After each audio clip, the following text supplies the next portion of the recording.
Thank you for tuning in to Radicards.com. I'm your host, Patrick Greeno, and this is my friend Dan G. How's it going? Hey, Dan, how's it going? Doing well. How about you? Doing well, thanks. Good. What'd you bring today? So it's something I've showed you before, Yeah. even on the show. But you know, it's one of these things where when I see them, I buy them. And I got all three of these at the National. Oh, nice. This year. All right. Actually, two of them were purchased, and one of them was something I owned already, and then I had it slabbed by PSA. Sure. So it's the 1984 Topps John Elway rookie. Can never have enough of those. Can never have enough. So as we were discussing earlier, I think I'm in the neighborhood of like 8 of these, right? And this one here, raw copy, I believe it was COMC that was selling them for $10. It was Baseball Card Exchange. That's what it was, Baseball Card Exchange. He was selling them for $10 at the National. And so it was your buddy, Frank Thomas, Dan, who went and picked one up for me while I was standing in another line. So that was really, really cool of him to do. Yeah. I was super excited to get another copy. And this one by far is not really gradable because it's so OC, right? But it's still cool to have, and I have other examples. So this is another one that I bought. It was part of a package deal, and it's a PSA 8, which I thought was a strong grade. Absolutely. They're not super expensive in this grade, but it's still nice to have them in what I would consider high grade. Sure. Near mint. Yeah. And then I had purchased one at a local card shop earlier in the year, and I had it graded, and it came back a 9. So I was pretty happy about that. So, did you have that subbed at the show when you got their vouchers? Yeah, I did. You did, okay. Yeah, it's probably one of the better ways of going about it is buying the subscription. Mm-hmm. At the show, it was 15 free grades within a certain price point, and it's a really strong. Yeah, and I get the magazine and a 9. so, wow. Yeah, I was pretty excited. It's kind of cool too because it's got now that the 3rd generation hologram on the front. What do they call it? The lighthouse hologram. So I think that's cool. Yeah, man, those are great. The centering on this is so problematic consistently that finding even 9s is a challenge. Right. I mean, 10s are so far out of reach that 9 is completely fine, right? Well, someday I'd like to own a 10. Yeah, right. Totally. I mean, they're only going to go not up in value. untouchable, in my opinion. They're not untouchable, but they're definitely something you just don't like throw the money out. They're gnarly. Yeah. But I really like this card. Another thing too about this card, and I don't know if the other 2 examples you have here have that print defect on print it? defects near the finger. There's a slight what do you call that? It's almost like a bubble. It's like a print defect, but it's common among the 84 Topps Elway rookie cards, and finding them without is somewhat more uncommon. Yeah. It appears that all 3 of these, in fact, do not have a print defect. Really sharp stuff, and this is like you were saying. This is a card you continually buy. Mm-hmm. It's a great picture of a young Elway as a rookie, and I love the 84 Topps football set. I think it's fantastic. But it's one of those cards that it would be, at least I could confidently say that these would only go up in value. Right. Right. Even raw copies, they're cheap now. Even with these like lesser centered examples.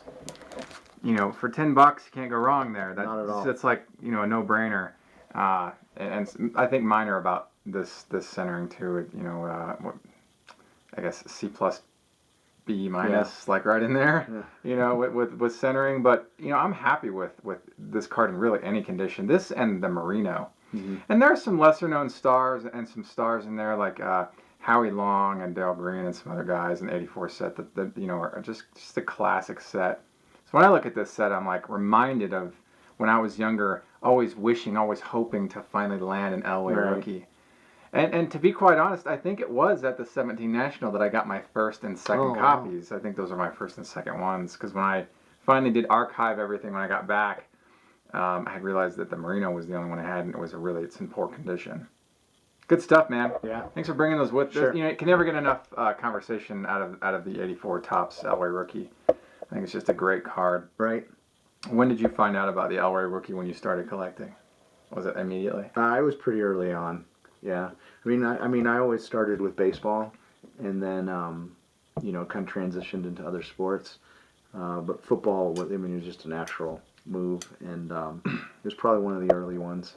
Yeah, to me, I remember when '89 Score Football came out, and Barry Sanders, Troy Aikman, Deion Sanders, those were the guys to get, and that sparked my interest in football. And in fact, the '89 Score set was packed the brim with super hot shot prospects back then. I mean, guys like Mark Rippon was a big guy back then. And you got like Tim Brown and some other guys, and then that kind of drew my interest in like, what else does football offer that's hot? And so it got me into like, the '84 top set, the '81 top set, the '87 top set, the '86 set is a big one. Yeah. And so seeing that the Elway just reminds me of some of those early years as a collector. Good stuff, man. I'm glad you brought those over.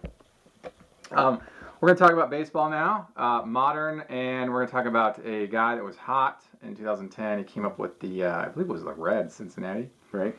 And he made his pro debut, I think, in 11 or 12, but he was found on some 2010 Bowman Chrome products. And this gentleman has he holds a record for fastest pitch currently. Maybe it'll be broken, maybe it won't. I don't know. But I think it's 105? I honestly don't know. It's fast. It's fast. It's lethal. Yeah. Yeah. So this here, I wanted one card of this guy's. I wanted one really good card of him to have in my archive.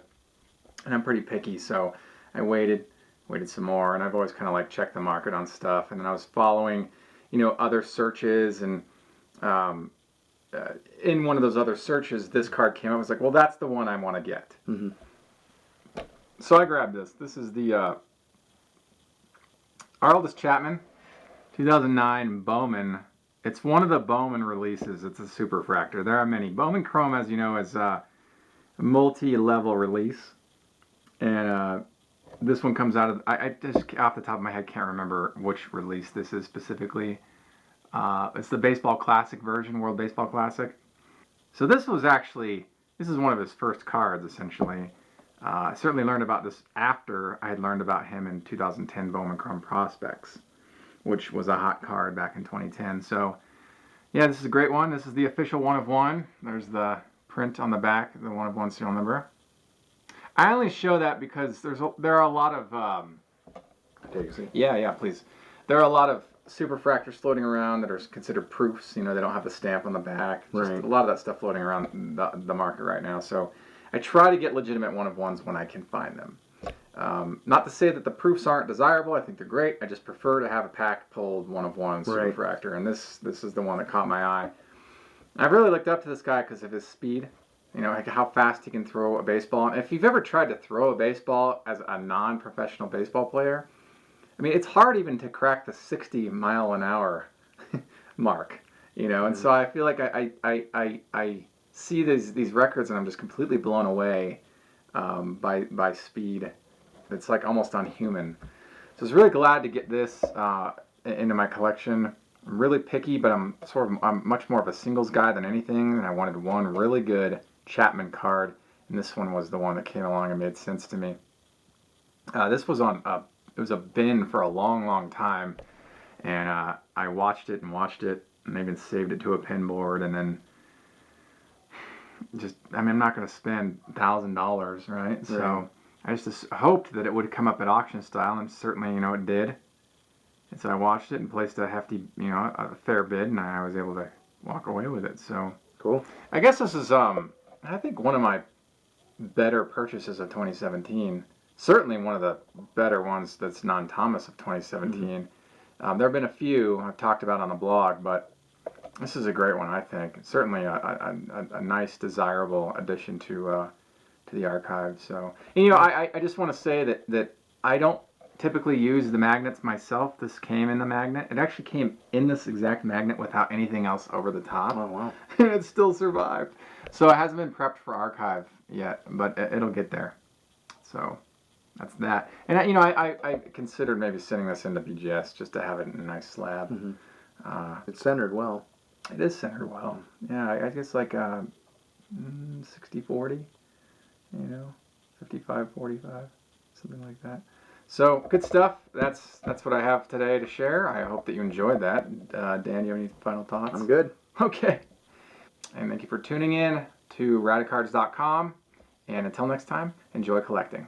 Take care. If you like this content, please subscribe. Thank you. Enjoy collecting.